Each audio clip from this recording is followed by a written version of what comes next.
kind of the agenda for today. We're going to do a quick introduction, and then I'm just going to go through some very basic steps. I heard that earlier somebody asked how many people had used PowerPoint, and we haven't had a whole lot of experience with it. So we're just going to go through some basic steps, what to do, what not to do, how to make it look really good without having to do a whole lot of work. As far as designs and layouts, what works, what doesn't work. And then also how to use multimedia in your presentation, whether it's a video, whether it's a photo, whether it's charts, something like that. Incorporating that and really helping step your presentation up to the next level. And then also transitions and animations. That's something that's easy to do in PowerPoint and it's easy to go way overboard with. So kind of keeping that to the professional level. But to start, my name is Tanner Ward. I work at Team SI. We are a digital advertising and website company here in Little Rock. We have clients all over the United States. We specialize in automotive advertising, agriculture advertising, so John Deere dealerships, Kubota dealerships, stuff like that. Also, healthcare is another big one for us, and then higher education. I went to school at Ouachita Baptist University down in Arkadelphia, and I studied business and communications at Ouachita. And I live in Saline County. And as you can tell, one of my favorite things to do is go on vacation. So, getting started with basics of PowerPoint. So one thing to immediately remember when you're putting together your PowerPoint is that your slides are not your presentation. They are supposed to just be a visual aid for you. They're to emphasize what you're going to be talking about. So one thing to remember is to use minimal text. You don't want to put your entire presentation on the screen because then everybody's just going to be looking at the screen. They're not going to be paying attention to what you're saying. Along the same lines, don't just turn around and read the screen. Nobody wants to see your back. They're here to listen to you and see what and hear what you're saying, not just to read what you put on a screen.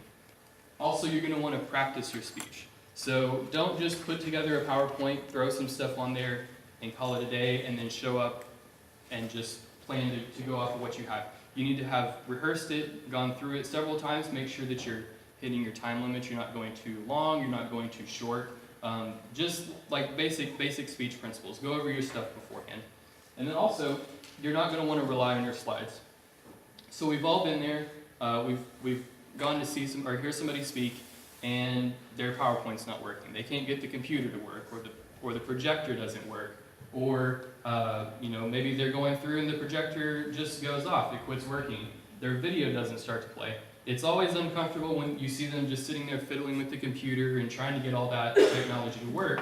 So don't rely on your slides. If you have to go without it, be prepared to go without it. Now, as far as putting together your presentation, so there's really three basic, three main programs that you can use. First one is PowerPoint. That's for a long time been the standard when it comes to putting together presentations. The second one there in the middle is called Keynote, and that's Apple's program. It comes on most Mac computers. You can get that on your phone, on your iPads, and all that stuff as well. And then the third one is going to be Google Slides. So all three of these are good. They have good product, or they are good products. They have good templates. They've got good fonts and layouts and stuff like that. For today, I'm just pretty much going to focus on PowerPoint because it is the most common. But know that those other three, or the other two, are there as well, and you can keep those. So for designs and layouts, this is really where you're going to want to start building your presentation. Now, like I said, we'll be focusing mostly on PowerPoint. This image right here is just what's called a ribbon. It's the thing at the very top of the screen that gives you all your different options. So one of them is going to have your fonts where you can do underlines and bolds and all that kind of stuff. The one that I have here is themes. There's also a ribbon for creating a table, adding pictures, all that kind of stuff. But starting off, we're going to talk about the templates. So step number one that you're going to want to do, most computers nowadays are widescreen. They're not the more boxy 4:3 aspect ratio. So the first thing that you're going to want to do, and this isn't something that comes as a preset on PowerPoint, is use a widescreen format. So you're going to do that with this first box right here on the left. It says slide size. Just drop that down, and it's going to give you a bunch of different options. And the one that you're going to want to choose is the second one, 16:9 widescreen. Most projectors, most TVs, pretty much anything you're going to present on is going to be that size, so you're not going to have to worry about black boxes on either side of the screen or things not fitting how they're supposed to whenever you design it. Another thing, a lot of people harp on PowerPoint because people haven't done a great job putting them together in the past. People rely on the preset templates and stuff like that, and a lot of times you can make it either look really cheesy or just not very professional. So don't be afraid to use a template, although you want to make sure that you're using a professional one. There's a whole bunch of different options right there in the second box, all the different colors. Those are all different templates you can choose. And then you can also just Google PowerPoint templates, and you can pull up a whole bunch of different websites where you can actually download a template and install it to your PowerPoint if you don't like any of the options that they have. Another thing that you're going to want to make sure you do is use some custom color schemes and fonts. So step 1 is picking a template. Step 2 is customizing it to fit your needs. So if you have a certain set of colors that you're always used to using, maybe you change the colors of that template to match your color scheme. Or if you have some fonts that you always use, you can customize all that, and that is going to be in these buttons right here. You got colors, you got fonts, you got backgrounds. You can change all that stuff without actually having to go in and worry about creating something yourself. It's super easy to do. And one thing to always remember is that you want to keep it simple and clean. The PowerPoint, like I said, is just supposed to help boost your presentation. It's not supposed to be the most important thing, the focal point. You are supposed to be the focal point. So whatever you do, make sure that your PowerPoint isn't distracting and that you don't clutter it up with a bunch of stuff and too much text and all those kind of things. So just keep it simple and clean. Now, as far as slide layouts go, there are a whole bunch of different layouts in PowerPoint that you can use and that are built so that it's going to look clean, everything's going to be lined up. You don't have to worry about making text boxes and dragging them all over the place, and they're not going to run over each other. And they're also going to automatically resize. If you have a bunch of text on a slide, it'll automatically resize the text for you, so you don't have to worry about it going all the way down to the bottom of the screen. If you do have to add something extra to the template, make sure that you don't put stuff too close to the edges, because one, sometimes when people set up projectors, the projector shoots off the side of the screen, so you can't really see it that well. Or maybe if this podium was up here, it would be blocking the bottom part of the screen so you couldn't see everything that was there. So kind of avoid the edges just as a general rule, because like I said, you never know what it's going to actually look like in the room. Also, if you want to stand beside the screen, if you accidentally wave your arm, in front of the screen or whatever, you don't want to be blocking a bunch of stuff or from people on the sides of the room from seeing what's there. So try to avoid the edges, keep everything in the center as much as you can. Also, don't crowd the elements on the slide. So if you have a bunch of text and you want to add a picture, don't put the picture right up next to the text so that there's no space in between. That kind of goes back to the keeping it simple, keeping it clean, making it look really good, and not overwhelming the audience. Another thing, use linear arrangement. So basically that just means keep everything in line. Don't start tilting things, different angles and this and that and the other, and making stuff go all over the place. It doesn't look cohesive. It doesn't really look like it belongs together. So just keep everything in straight lines. If you use these slide layouts that are in PowerPoint, it's going to help you do that a lot easier. And then another thing that isn't always 100% hard rule to follow, but generally keep everything kind of aligned over to the left. So make sure your lines start on the left side of the screen and then go over to the right as far as they can. Centering things is okay every once in a while, but for the most part on slide layouts you want to keep everything aligned to the left, which is the default anyway. Another thing that a lot of people struggle with when we come to putting presentations together and design and stuff like that is choosing which fonts they want to use. One thing to remember with fonts, consistency is key. You don't want to put 10 different fonts all throughout your presentation. If you want to really make it look professional, make it look like one person put this together and it all kind of belongs in one set, just limit it to a few fonts and keep those fonts consistent through your entire presentation. Another thing to remember is that the font and the text size needs to be legible from the very back row of the room that you're sitting in. So if the people in the back can't see what you have on the screen, then there's no point in you having it on the screen. And you want to make sure that everybody is able to see and clearly read what it is that you've got up there, because you spent the time to put it together. You want them to know what it says. When it comes to choosing a font, so there's a header font and then there's body font. So a header font is going to be the red up there where it says fonts. That's going to be your titles on your main title screen. That's going to be your headers up here, and then your text font is going to be the stuff that's underneath. So as a general rule, just pick one for the headers and one for the text, and don't just mix and match stuff all over the place. That's going to help everything look consistent, look cohesive, and you're not going to overwhelm everybody with a bunch of different fonts all over the place. Another thing, and this is a little bit more advanced, serif versus sans serif. So a serif font is, you see the red up here at the top, how the F has the little tail at the bottom, and on the left side of the F at the very top, the little tails are called serifs. And if you have a font with a serif on it, it makes it a little bit easier to read when it's in a line of text. The letters kind of guide you along to the next letter. That's how they're designed. A sans serif font is like the one at the bottom. So you can see on the F, the second line where it says font, there's not a little tail at the bottom of the F, or a little tail over to the left side. So that makes it a little bit easier to read when it's smaller and when you're further back from the screen. So kind of keep those things in mind. Maybe use one for the header and one for the text. You certainly don't have to, but that's just something to think about.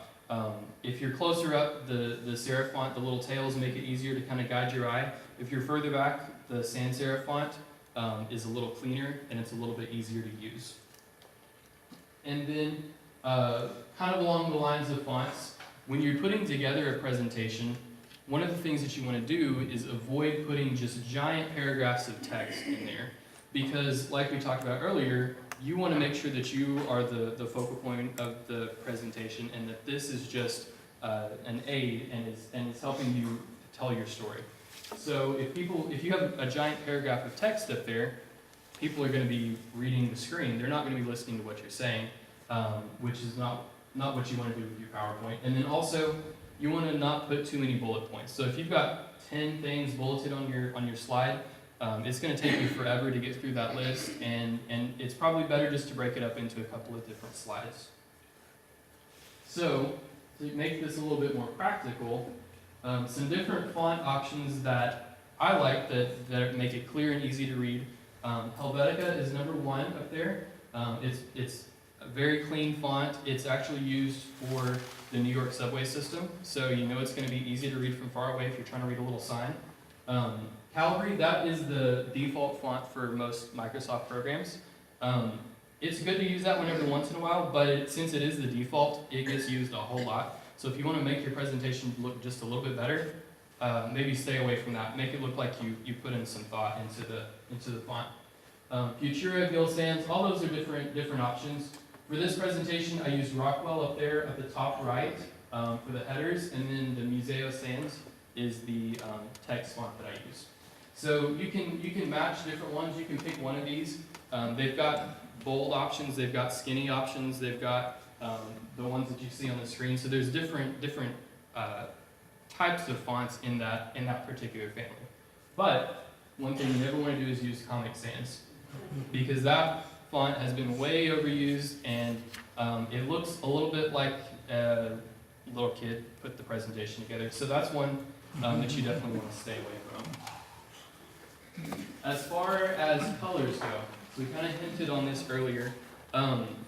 There are some different color schemes available in Microsoft Word, or in PowerPoint. So whenever you're putting your presentation together, if you go and, like we talked about earlier, use the colors option, you can click, there's probably 30 different combinations in there, and it'll have everything from the charts that you are going to add in there, your font colors, the colors on the side of the screen over there, the black and the red. All of that stuff is going to be changed in that color scheme. So They're already put together. You don't have to worry about looking for stuff that's going to look good together and trying to piece it together yourself. There's options built in. Some of them you want to stay away from, but the majority of them do look pretty good, and you can go ahead and use those.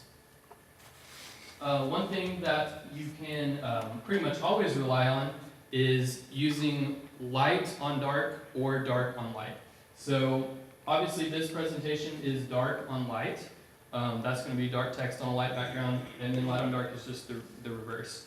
If you're going to be presenting in a brighter room, the dark on light is going to work a little bit better for you because the letters are going to stand out more.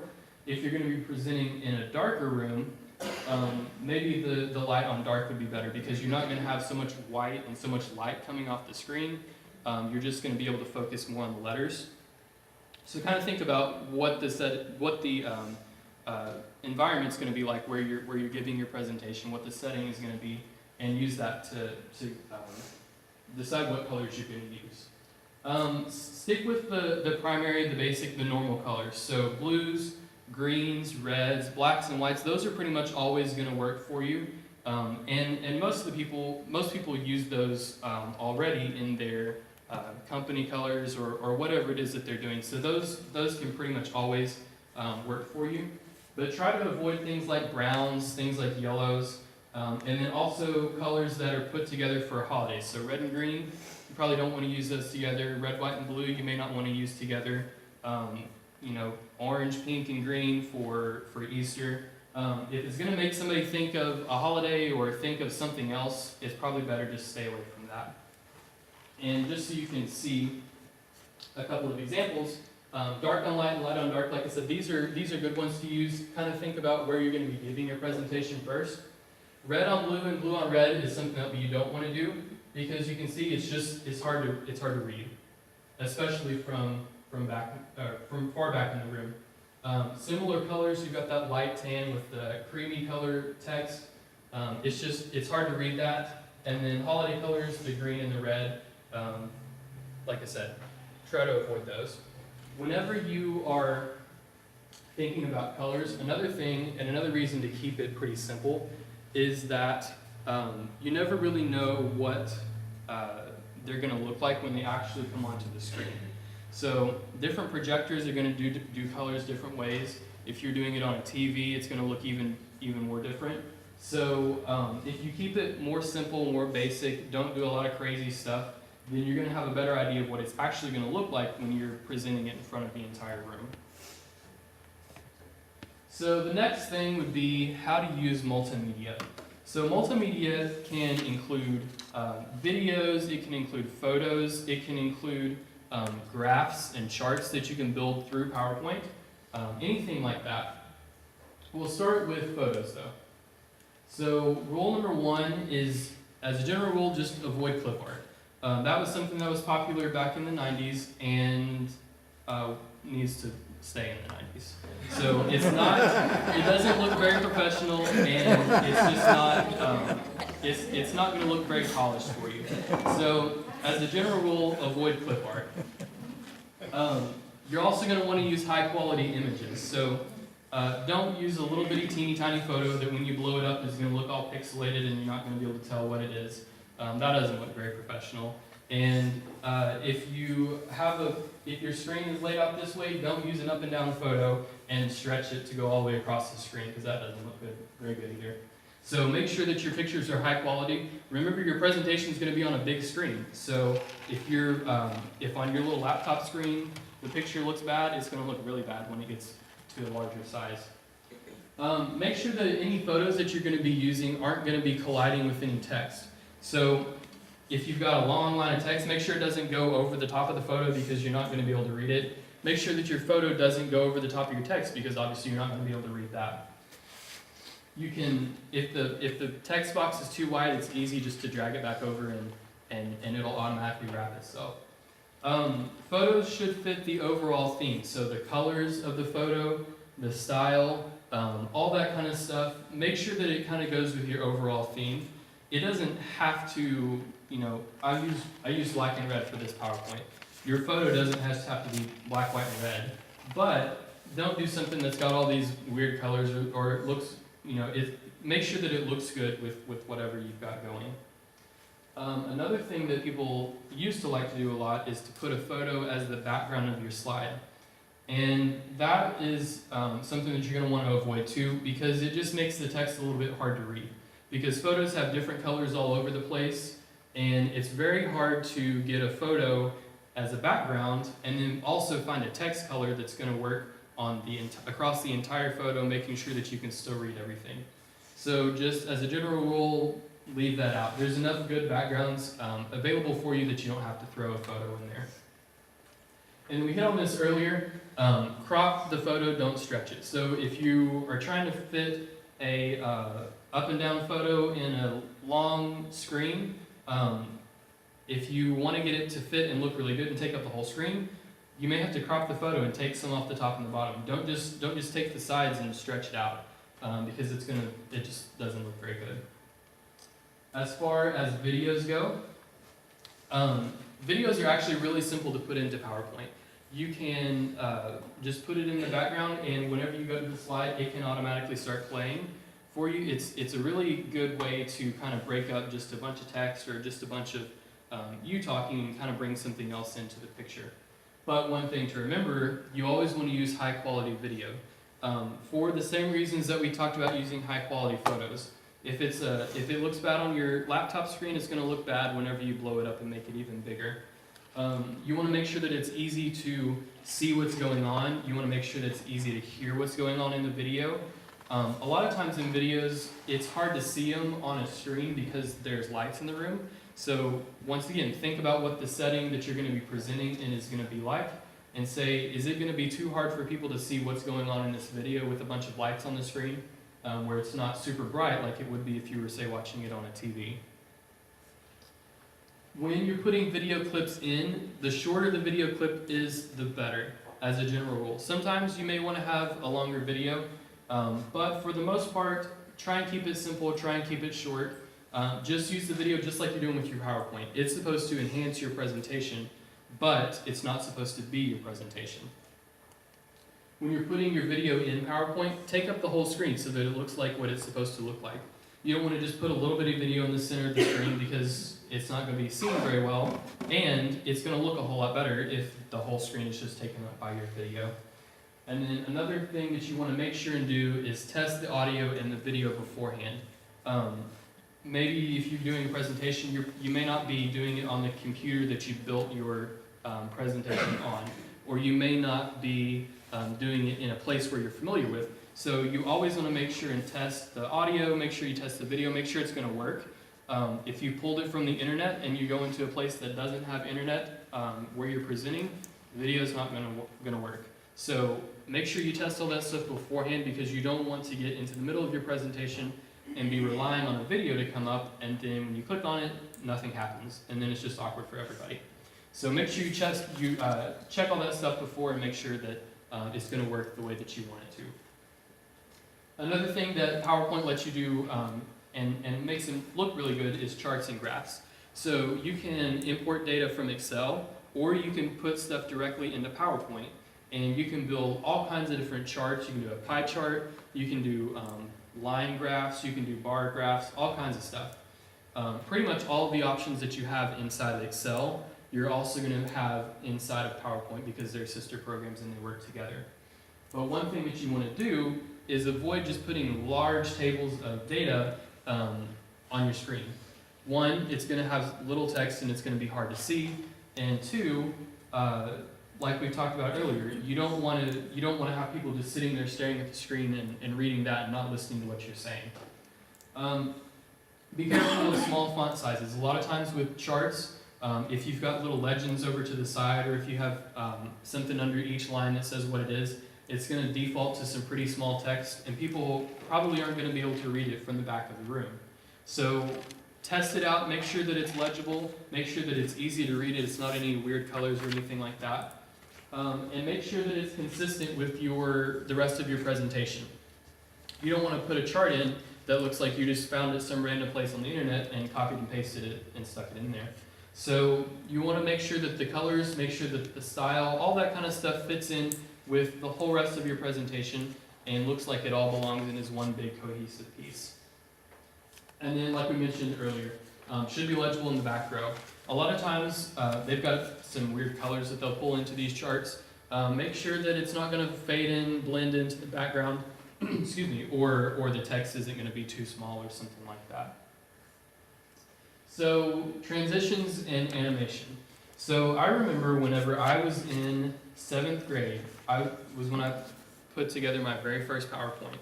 And I think it was for a geography class project, and we were talking about if we could plan any vacation that we wanted to, where we would go.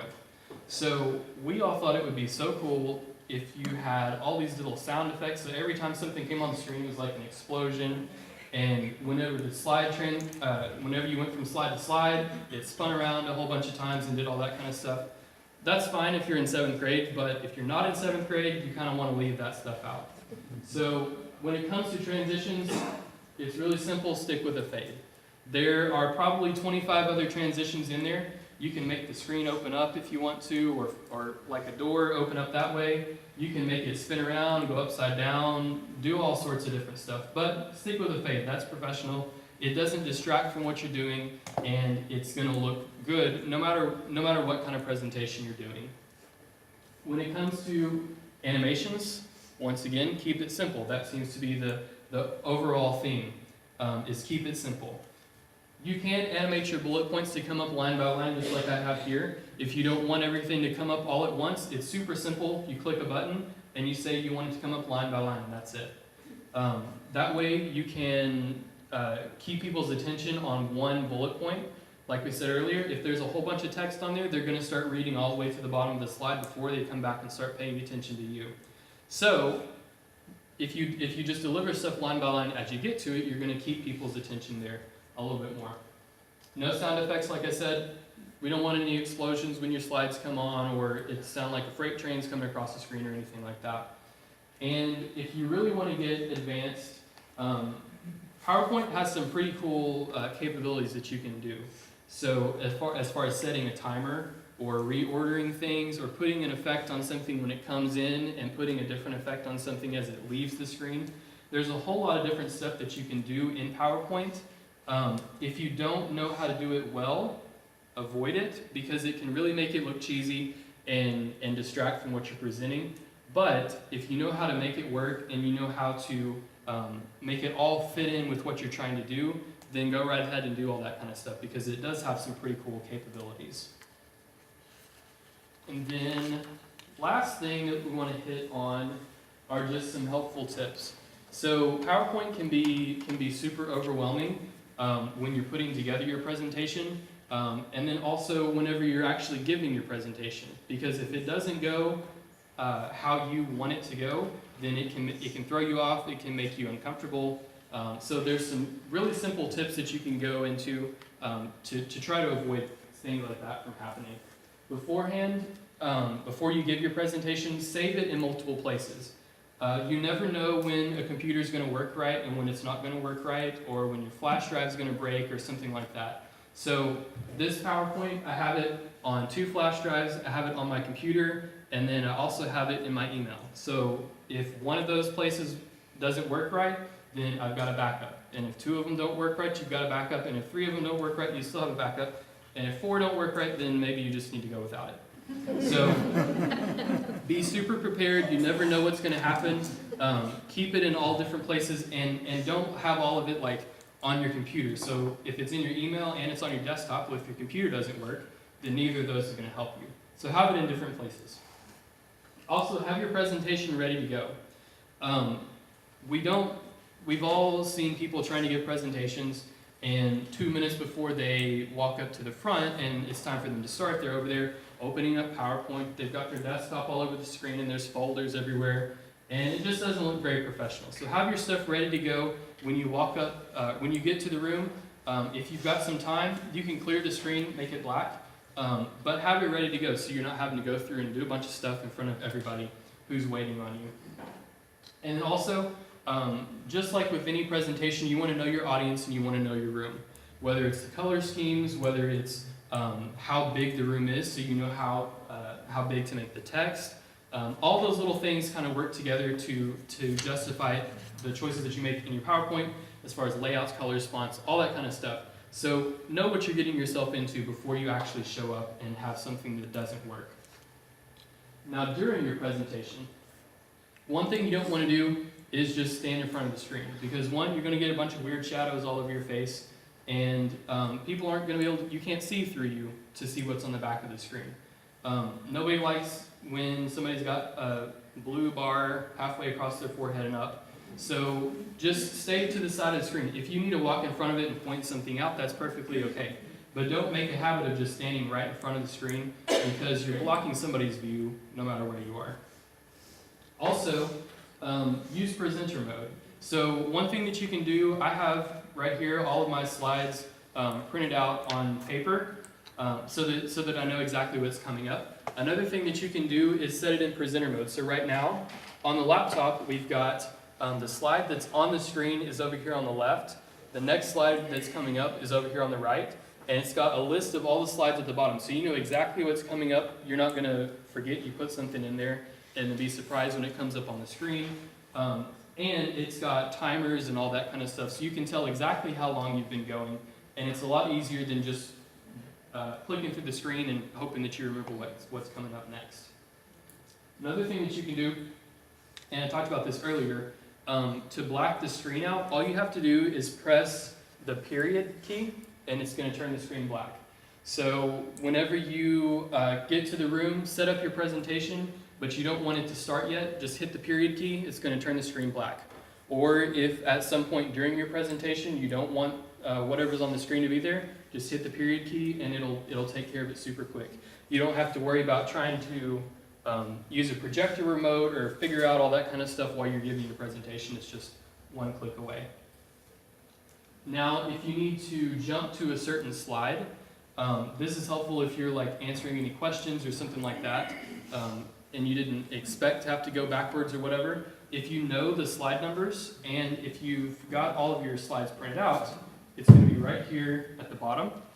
So if you need to go to a specific place in your presentation, all you have to do is type in that slide number and push enter, and it's going to take you back there. So you don't have to sit here and you know, click backwards and all that kind of stuff. You're going to know exactly where you want to be. Another thing that you may want to do is draw on the screen. A lot of times, you may not want to do it often, but if you really want to point out something or you really want to highlight something, it's super simple to draw on the screen. All you have to do is either move your mouse, and you see these buttons right here are going to pop up. You can click on the pencil, and then from there, you can click on the pen and draw whatever you want to. So if you need to circle something or whatever, it's easy to do that. If you want to get it off the screen, just push the E and it'll erase it. And then if you don't move the mouse around, it'll automatically disappear. If you need to, if you want to go ahead and get the mouse off the screen and don't want to wait on it, then you just do Control H and it'll hide the pen for you. So those are just some simple, easy, quick commands that you can do. There's a whole bunch of other stuff inside of PowerPoint, and you can actually go into the help section and it'll show you all of the shortcuts that it has. But those are going to be your most common ones. Jumping around from slide to slide, blacking the screen out, or if you want to circle something. And then after your presentation, you always want to make sure that you have a slide at the end. So if the last slide is your last bullet point, and then after that you click, it's gonna X you out of the PowerPoint, and it's gonna just open up the PowerPoint window. So you're gonna have all your stuff there. Your desktop's gonna be there. So always have a slide at the very end that you can sit on, and if there's any questions or whatever, you can have that up so it's not just like a random screen back there. And like we mentioned earlier, if you need to skip around to a certain slide, don't use the arrow and just go back and hit it a bunch of times, because you're probably going to hit it too many times and you're going to have to go backwards the other way. And it's a lot easier if you either know the number, you can skip around to a different slide. If you don't know the slide numbers, then just don't worry about it, because it's a whole lot easier just to explain what you're talking about rather than to have to pull something up and all that kind of stuff. So those were just some quick, easy tips when it comes to PowerPoint. I know probably most people haven't had a ton of experience with it. And when you first open it up, it can be a super daunting program because there's a lot of different options. And it's really easy to do a bunch of stuff, but then it's also really easy to do way too much stuff and get something that you're not really working towards.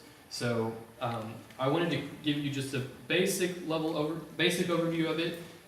If you have questions about doing specific functions of PowerPoint, or you want to get a little bit more advanced, just Google whatever it is that you want to do. So if you want to figure out how to do all the different custom animations or do different timings and stuff like that, it's easier just to Google it and look it up and do it right then than it is for me to go through it here and you have to try to remember it and all that kind of stuff.